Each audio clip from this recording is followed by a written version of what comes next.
আজকেও একটা চুরি সংগঠিত হয়েছে। এই যে চোর সাহেব এই যে এদিক দিয়ে আসছেন, কলম সুরে যখন সার ডাহি তাহলে তারাও সাহেব ডাকলে ভুল হবে না। এই যে চোর সাহেব এই যে এদিক দিয়ে আসছি, এই যে তালাটি ভাঙছে, এই যে তালা ভাঙছে, এই যে ইন্দিয়াটি ভাঙছে, এই যে তালাটা ভাঙ্গে ইন্দার ঢুকছে। গ্রাহক সেবা দেওয়ার জন্য আমার ভাতিজা একটা ব্যবসা প্রতিষ্ঠান চালু করেছিলেন।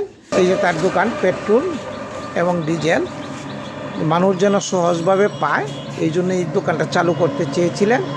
আজকে প্রথম দিনই এখনও চালু করছে না, অথচ মোটরটা টিহি নিচে গা সুরে সুর সাহেব নিয়ে গেছেন।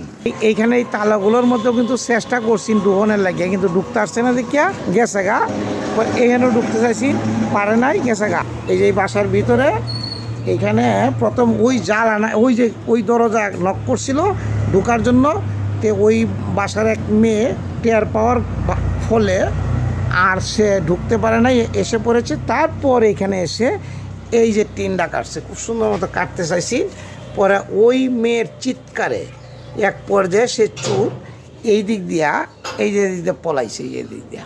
হ্যাঁ, সুরের একটু দহরণ যে গেলে গিয়া এরা খুব কষ্ট মষ্ট করে, সারা তো ঘুমা থেকে চুরি চামারি করে, এর একটু দহরণ যে সবাই।